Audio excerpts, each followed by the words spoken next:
played at the Stag Inn today at 3 of the clock.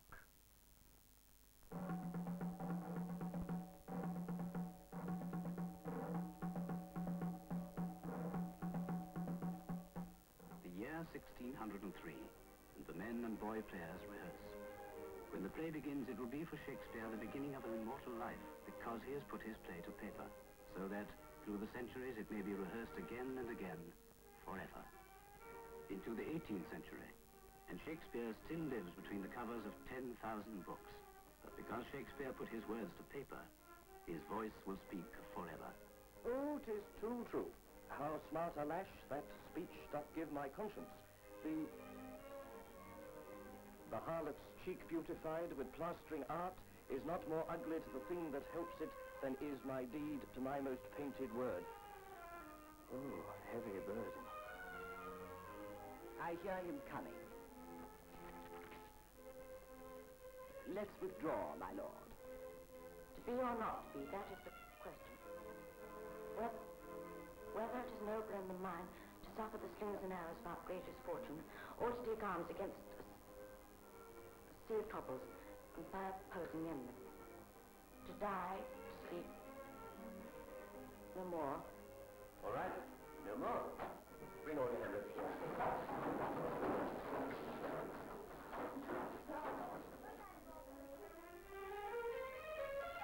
A man can be dead, yet speak to millions. A man can be alone, yet speak to millions. John Milton, lonely in his blindness, thought, spoke. Many a man lives a burden on this earth, but a good book is the precious lifeblood of a master spirit, embalmed and treasured up on purpose to a life beyond life.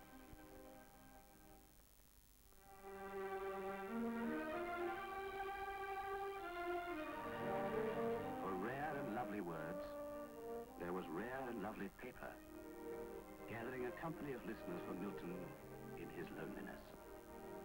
Through paper, his voice could be heard.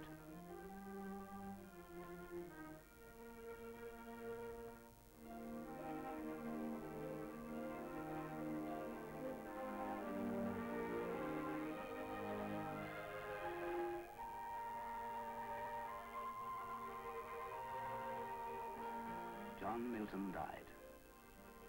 His listeners grew in number as, sheet by sheet, paper was molded and laid down to take the imprint of his words. There was John Bunyan, lonely too in his prison. The Pilgrim's Progress. Then I set pen to paper with delight, and quickly had my thoughts in black and white. For having now my method by the end, still as I pulled it came, and so I penned it down, until at last it came to be, for length and breadth, the bigness that you see.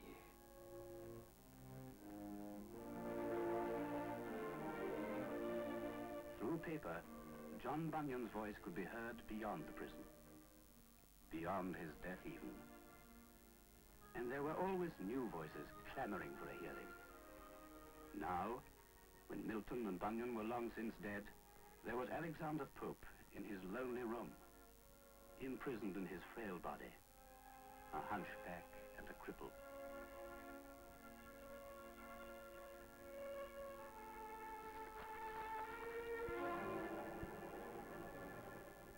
Yes.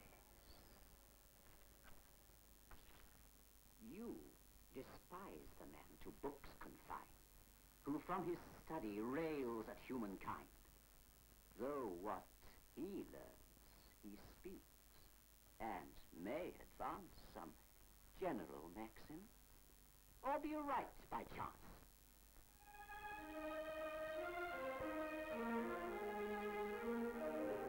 Alexander Pope, John Bunyan, John Milton. Long after they were dead, it was paper which still echoed their lonely voices. Many a man lives a burden on this earth, Until at last it came to be embalmed and treasured up on purpose to a life beyond life. A good book is the precious lifeblood of a master spirit. The raw material of the papermaker was rag.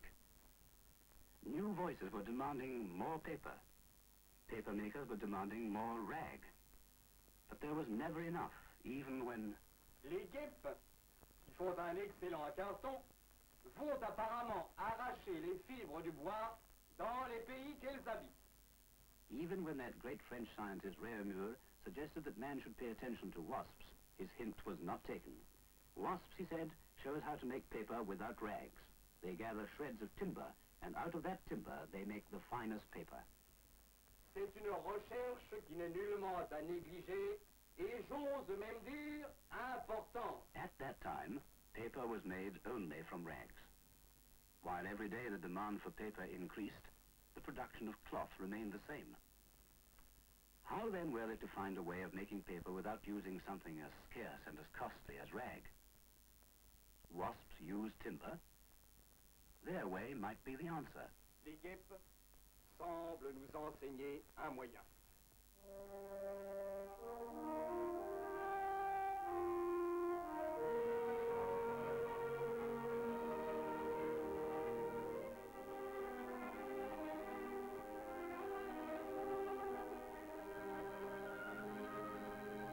The whole of Europe was ransacked for rags, any old rags out of which to make paper.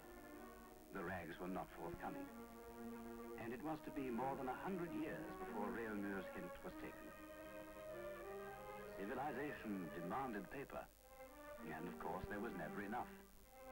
Without paper, the strands of civilization could have gone slack. Had it not been for something which happened round about 1800.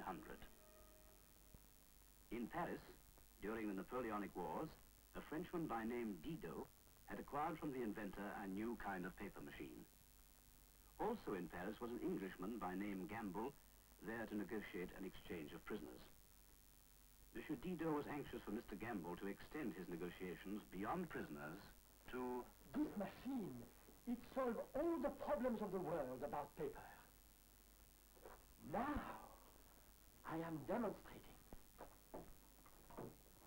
Where is the inventor? The inventor? Oh, l'inventeur? Oh, oui, Monsieur Robert. Oh, very clever.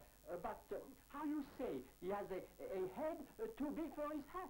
You have Monsieur Robert's plan. Oh, better than the plans. I have... Mais, attendez un instant. Un tout petit moment.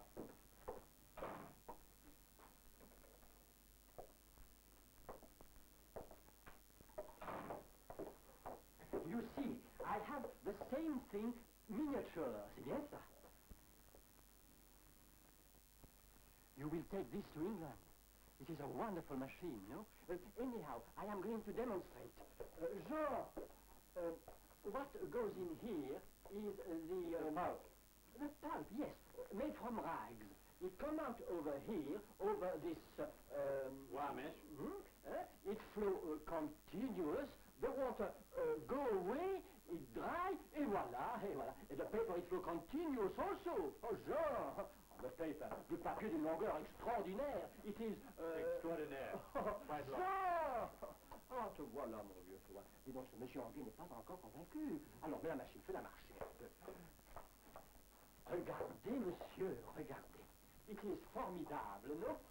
It can go on for always. You will make such a machine in England, n'est-ce pas? In England, that engineering genius, Brian Donkin, soon outstripped the original model with his improvements. Poor Monsieur Didot had lost money on it, and in England the Fourdrinier brothers were to lose a fortune. All the same, there it was, an invention more important than the spinning jenny, or even gunpowder.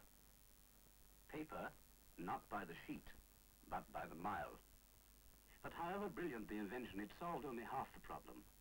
Rag pulp, ever becoming scarcer, must be replaced by a new, more plentiful raw material. So the machine waited many years before coming fully into its own, until in fact Réaumur's hint was at last remembered. Use wood for paper.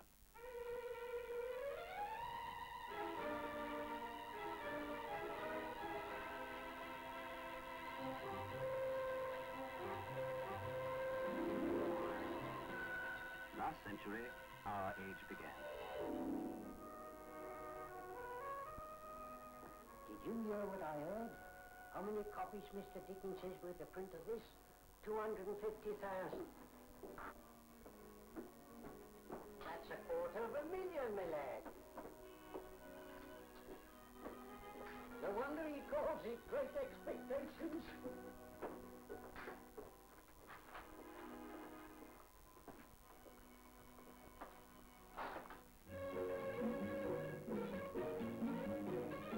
The 19th century accelerated into the 20th. Into a new world, packed with people, impatient to hear the latest news of itself.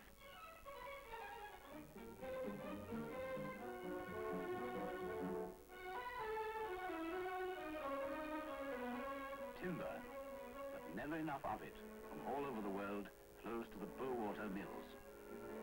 Nowadays, the papermaker has the same problem: how to keep pace with an ever-growing demand.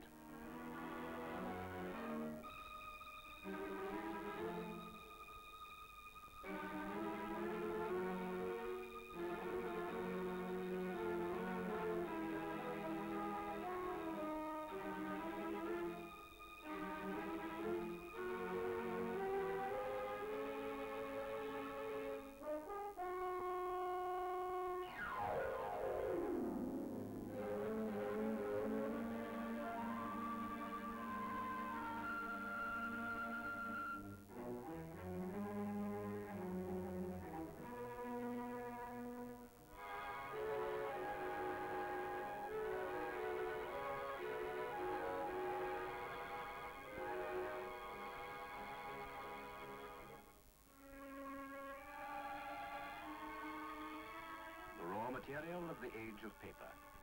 Thousands of new voices demanding to be heard, but who knows which of them will be remembered? In books, magazines, newspapers, thousands of new voices, and this, the stream along which they may, who knows, be born into the future.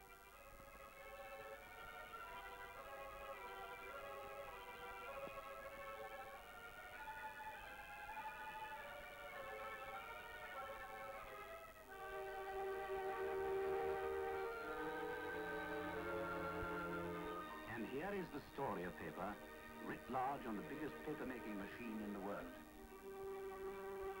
Her burly shape conceals the wire mesh and the felts, but fundamentally she is those men who centuries ago dipped their molds into a vat.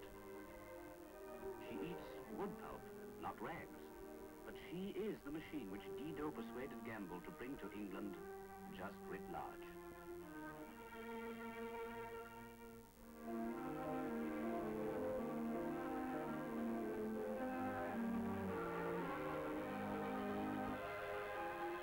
She is the stream along which our life flows, day and night, echoing the old and the new voices.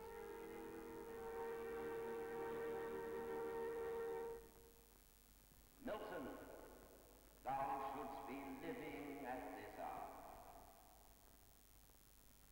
Many a man lives a burden on this earth, but a good book is the precious lifeblood of a master spirit. Trying to learn to use words, and every attempt is a wholly new start. In Washington this morning. Like Billy Harris with that sort. Shyly caressing his clean-cut, manly jaw. Enthralling serial. Read on next week. Hush, hush. Whisper who dares. Christopher Robin is saying his prayers. To come now to the experiments relating to extrasensory perception. Then I set pen to paper with delight. All members of the public are warned, Says our diplomatic correspondent. it is plain, if we take all this for granted, that 1 plus e cos theta by 1 minus e cos phi equals 1 minus e squared. Who from his study rails at humankind. And of all the 4 freedoms, freedom from fear, We hold these truths to be self-evident, that all men are created equal. If this stream should break, so would the stream of civilization. Still as I pulled it came, and so I...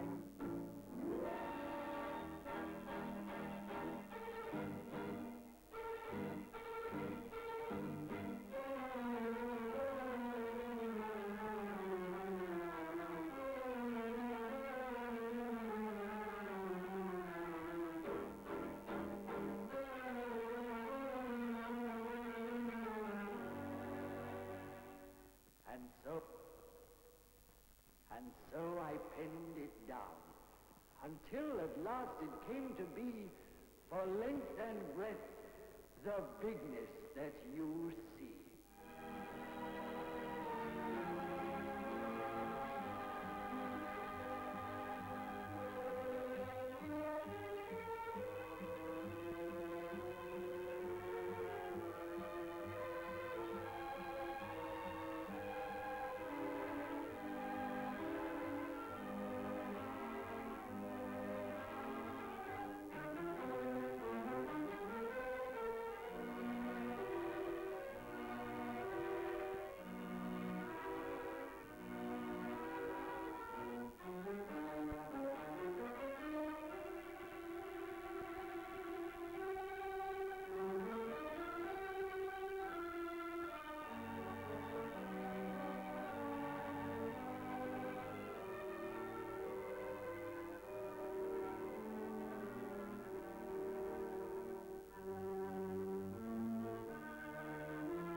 Century, this week, today, newspapers by the million.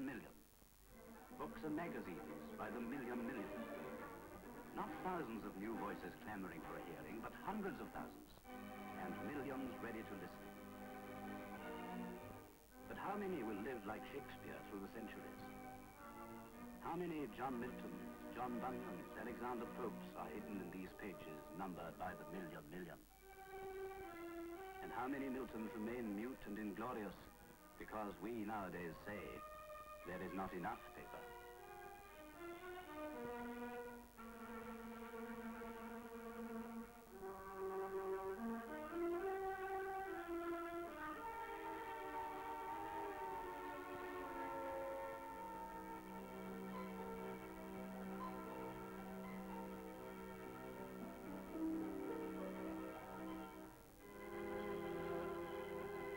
It seems a pity